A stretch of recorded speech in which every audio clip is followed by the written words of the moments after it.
اذ قالت الملائکہ، جب فرشتوں نے یوں کہا، یا مریم، اے مریم، ان اللہ یبشرک بکلمۃ منہ، بے شک اللہ اے مریم آپ کو بشارت دے رہا ہے، بکلمۃ منہ، اپنی طرف سے ایک کلمے کا، ایک بول کا۔ عزیزان گرامی، آپ دیکھیں گے یہاں بھی اور آگے چل کے کہ حضرت عیسیٰ علیہ السلام کو کلمۃ من اللہ کہا جاتا، اللہ کی طرف سے ایک بول۔ بول سے مراد یہ ہے کہ اللہ کا امر، حکم کہ عیسیٰ پیدا ہو جا، پیدا ہو گئے۔ حضرت یحییٰ کو پیدا فرمایا ایسے باپ سے جو باپ بننے کے لائق نہیں تھا، ایسی ماں سے جو ماں بننے کے لائق نہیں تھی۔ حضرت عیسیٰ کو پیدا فرمایا ماں سے اور باپ کے درمیان میں دخل ہی نہیں ہے ہی نہیں سرے سے۔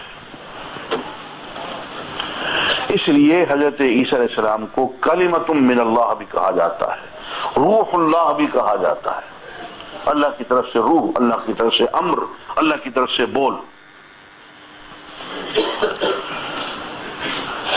اسمہ المسیح عیسی ابن مریم، اس کا نام مسیح ہوگا، عیسیٰ ہوں گے، مریم کا بیٹا ہوگا۔ وجیہاً فی الدنیا والآخرہ، دنیا میں بھی اور آخرت میں بھی بہت وجاہت والے، عزت والے، رتبے اور مقام والے ہوں گے۔ ومن المقربین، اور اللہ کے بہت قریبی بندوں میں سے ہوں گے۔ عزیزان گرامی، یہاں ایک بات آپ کی خدمت میں عرض کر دوں، ہم ایک بہت بڑے فتنے سے دوچار ہیں، اور وہ فتنہ ہے انکار معجزات کا، اصل میں تو ہے انکار سنت کا۔ معجزات چونکہ سب سے زیادہ احادیث میں بیان کیے گئے، قرآن مجید میں بھی ہے، لیکن قرآن مجید میں معجزات کم بیان کیے گئے ہیں انبیاء کے، احادیث میں زیادہ ہیں۔ اچھا، چونکہ سائنس کا دور آنے والا تھا، آ رہا تھا، تو ہمارے مسلمان بیچارے جب یہ معجزات کی بات کرتے تھے تو ان کا ذرا سے شرم آتی، تو انہوں نے بڑی معافیاں مانگی کہ یہ ایسا ہو نہیں سکتا کہ بیٹا باپ کے بغیر پیدا ہو جائے۔ تو ایک بڑھئی حضرت یوسف کو حضرت عیسیٰ کا باپ قرار دے دیا گیا۔ یہاں میں یہ بھی عرض کر دوں کہ یہود نے ساری زندگی حضرت عیسیٰ کو تنگ کیا، یہ کہہ کے کہ تم اپنے آپ کو نبی قرار دیتے ہو، نعوذ باللہ، تم تو ہو ہی حرام کے، نعوذ باللہ نعوذ باللہ، تمہاری تو ماں ہی زناکار عورت تھی، نبی بنے بیٹھے۔ یہود چونکہ بہت بد نصیب اور بہت ہی بدبخت قوم ہے،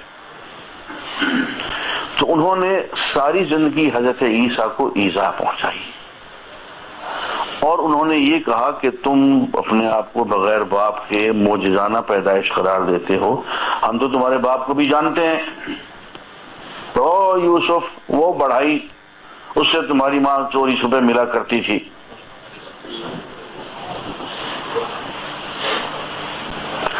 اب یہ اعتقاد تو یہود کا تھا نا، جس کو قرآن مجید نے ختم کر دیا، حضرت عیسیٰ کی نبوت اور رسالت کا اقرار کر کے حضرت مریم کو دنیا کی ایک انتہائی نیک خصلت عورت قرار دے کے، اور حضرت عیسیٰ کو عیسیٰ بن مریم کہہ کے، آج تک کسی شخص کو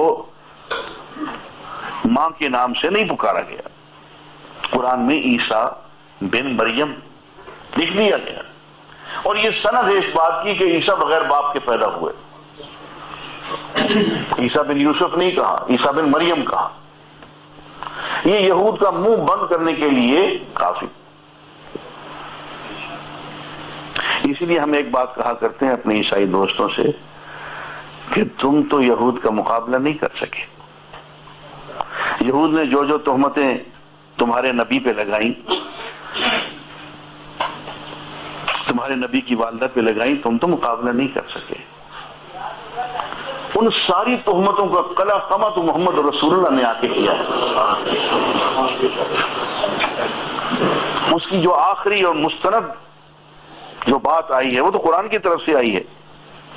تمہیں تو ہرا دیا تھا انہوں نے، تو نبی کو تم نے چلتا کیا، سولی پہ لٹکا دیا. خوف فرمایا کہ حضرت عیسیٰ کی جو تطہیر فرمائی ہے، ان کو تمام الزامات سے بری کیا ہے، وہ قرآن نے آ کے کیا ہے. اور یہاں ایک بات اور بھی عرض کرتا ہوں عزیزان کرام، اس کو ذرا دھیان سے سنیں کہ جس قدر حضرت عیسیٰ کا ذکر قرآن مجید میں ہے کسی اور نبی کا نہیں. تفصیل کے ساتھ پوری ایک سورہ مریم آ گئی،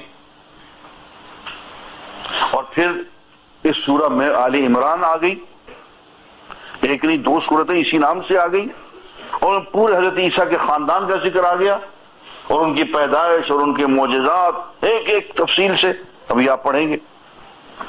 اس کی ایک وجہ ہے، میں آپ کو بتا دوں. اس کی وجہ یہ ہے کہ حضرت عیسیٰ کا امت محمدیہ سے بہت گہرا تعلق ہے.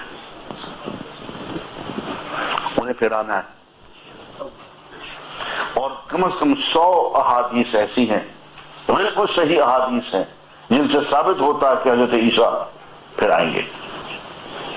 لیکن رسول کی حیثیت سے نہیں، محمد رسول اللہ کے امتی کی حیثیت سے.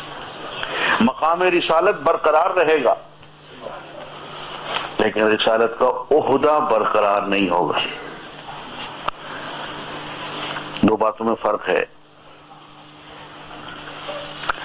حکیم محمد سعید صاحب گورنر تھے سندھ کے. مجھ سے فون پہ بات ہوئی کہ میں ملنے آ رہا ہوں. تشریف لے آئیے. آ گئے. میں دل والے آدمی، جاگرز پہنے ہوئے اور ایکسرسائز کرتے ہوئے میرے آن پہنچے. تو میں نے کہا آپ تو گورنر ہیں، اور یہ آپ، یار وہ میں سندھ میں گورنر ہوں، یہاں تھوڑی گورنر ہوں.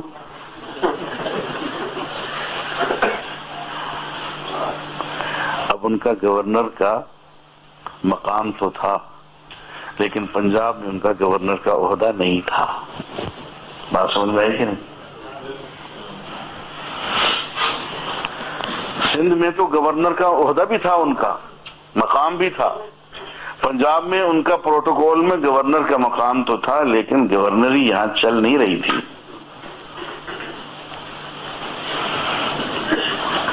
گورنری کا مقام ضرور تھا، لیکن گورنری کا عہدہ اور ذمہ داری نہیں تھی.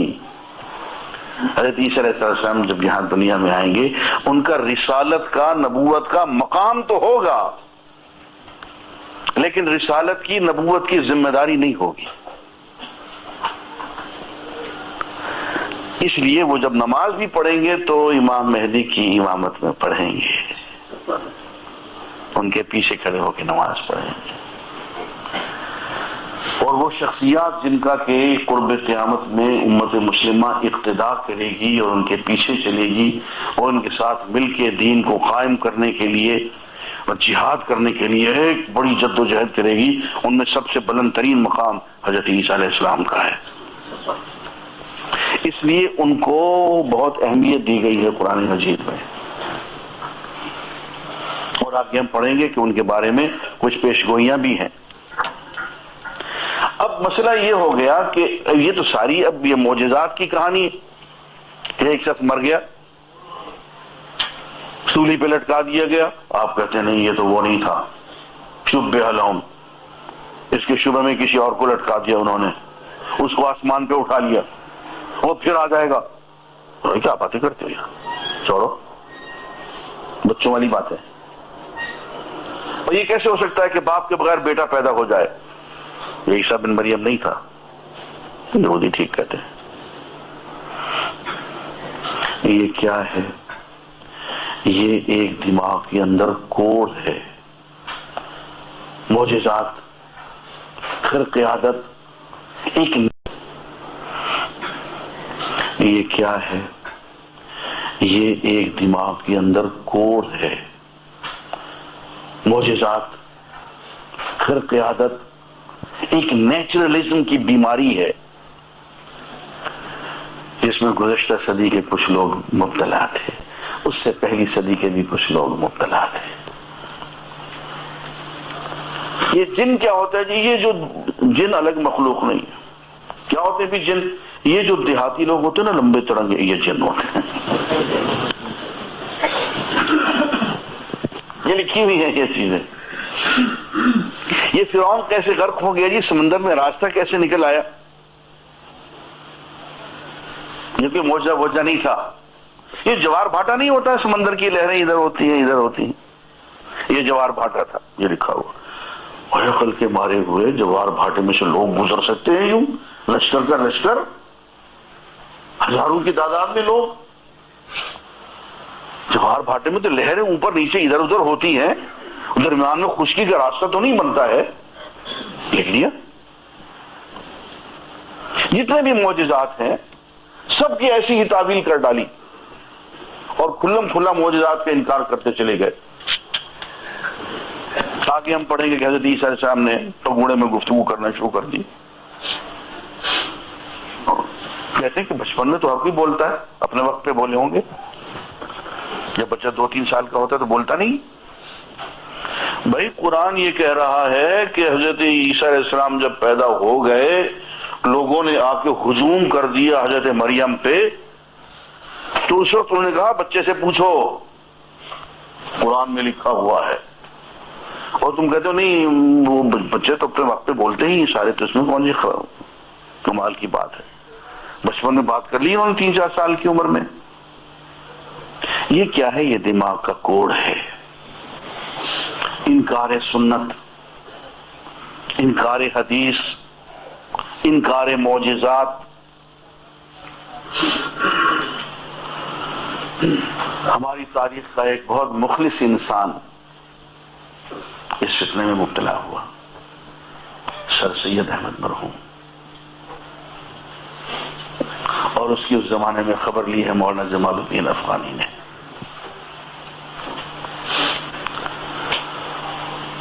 اس کے بعد ان کی کوکھ سے اور بہت سے لوگوں نے جنم لیا. اسلم جراج پوری، غلام احمد پرویز، اور اس کے بعد آگے نہ جانے کون کون. یہ کیا ہے؟ یہ فتنہ انکار سنت ہے کہ سائنس سے، فطرت کی اصولوں سے آپ کی آنکھیں اتنی چکا چوند ہو جائیں کہ آپ اللہ کی طرف سے دیے ہوئے معجزے کا بھی انکار کر دیں. اب دیکھیے آگے اب جو معجزات بیان ہو رہے ہیں، یارو اس کی تم کیا تعویل کرو گے؟ اب ذرا دھیان فرمائیں. وَيُكَلِّمُ النَّاسَ فِي الْمَهْدِ، پیدائش کے فوراً بعد حضرت عیسیٰ نے لوگوں کے ساتھ گفتگو شروع کر دی. سورہ مریم میں ہے کہ جب وہ پیدا ہوئے اور لوگ آئے سیدہ مریم کے پاس اور پوچھا کہ اے عمران کی بیٹی، ایک نیک آدمی کا نام لے کے کہ اتنے نیک انسان کی بیٹی، یہ تیرے کیا لچھن ہیں؟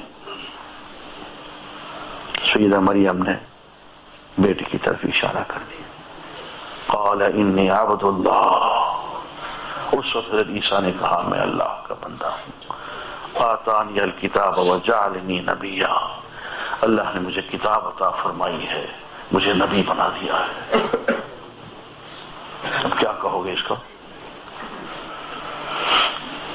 اس وقت کی بات ہے، فی المہد، پنگوڑے میں، پیدائش کے 1 دن بعد 2 دن بعد. وَكَهْلًا، پنگوڑے میں بھی گفتگو کروں گا اور بہت بڑھاپے کے عالم میں بھی گفتگو کروں گا. کہل وہ بڑھاپا ہوتا ہے جب لوگوں کی زبان بند ہو جاتی ہے. اس وقت بھی لوگوں سے میں بولتا رہوں گا۔ معلوم ہوا کہ انجیل کا یہ بیان کہ عیسیٰ علیہ السلام 33 برس کی عمر میں فوت ہو گئے، غلط ہے۔ اگر اس بڑھاپے میں وہ گفتگو کر رہے ہیں جس بڑھاپے میں انسان کی زبان لڑکھڑا جاتی ہے اور وہ بولنے کے لائق نہیں، تو 100 سال کے بعد کی عمر ہوتی ہے وہ تو قرآن تو اس کا ذکر کر رہا ہے۔ ہمیں نے عرض کیا تھا کہ بہت سی باتیں انجیل کی ایسی ہوں گی، توریت کی ایسی ہوں گی، یہ قرآن ان کو غلط قرار دیتا چلا جائے گا۔ فرمایا میں اس وقت بھی بات کر رہا ہوں جبکہ عین پنگوڑے کے عالم میں پیدائش کے 1-2 دن بعد، اور اس وقت بھی میں بولوں گا جبکہ لوگ بولنے کے لائق نہیں ہوتے۔ وَمِنَ الصَّالِحِينَ، اور بہت نیک لوگوں میں سے ہوگا۔ قالت، یہ تو بشارت آ گئی نا کہ اے مریم ہم تمہیں ایسا بیٹا دے رہے ہیں جو ہمارا بول ہوگا، ہمارا امر ہوگا، بغیر باپ کے ہوگا، وجیہن فی الدنیا والآخرہ ہوگا، مقربین میں سے ہوگا، پنگوڑے میں بات کرے گا، اس وقت بات کرے گا جبکہ لوگ بات کرنے کے لائق نہیں رہتے، بہت نیک لوگوں میں، مقربین، بزرگ برگزیدہ لوگوں میں سے ہوگا۔ یہ سب جب بشارت بیان ہو گئی تو سیدہ مریم کہتی ہیں رب انا یکون لی ولد، میرا بیٹا کیسے ہو سکتا ہے، ولم یمسسنی بشر، مجھے تو کسی بشر نے چھوا تک بھی نہیں ہے۔ جنسی مواصلت تو بہت دور کی بات ہے، کسی بشر نے تو کبھی مجھے ہاتھ تک نہیں لگایا ہے۔ قال، اللہ نے فرمایا کذالک، ایسا ہی ہوگا۔ یاد آ گیا حضرت یحییٰ کے بارے میں بھی یہی فرمایا تھا، کذالک، ایسا ہی ہوگا، اللہ یخلق ما یشاء، اللہ جو چاہتا ہے پیدا کر دیتا۔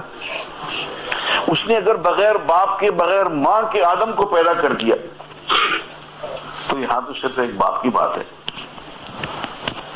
اللہ یخلق ما یشاء، اللہ تعالی جو چاہتے ہیں پیدا فرما دیتے۔ اللہ تعالی اسباب کے محتاج نہیں ہیں، بلکہ اسباب اللہ کے امر کے محتاج ہیں۔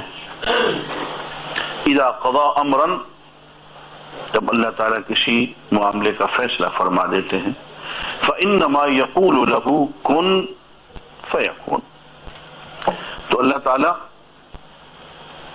سے کہہ دیتے ہیں یوں ہو جاؤ، اور وہ ہو جاتی ہے، بلکہ ہو چکی ہوتی ہے۔ اللہ کے امر میں اور اس چیز کے ہو جانے میں کوئی وقت کا فاصلہ اور وقفہ نہیں ہوتا۔ اللہ کا امر، اس چیز کا ہو جانا بیک وقت ہوتے ہیں۔ ادھر اللہ کا ارادہ ہوا، امر ہوا، ادھر وہ چیز وہیں ہو گئی۔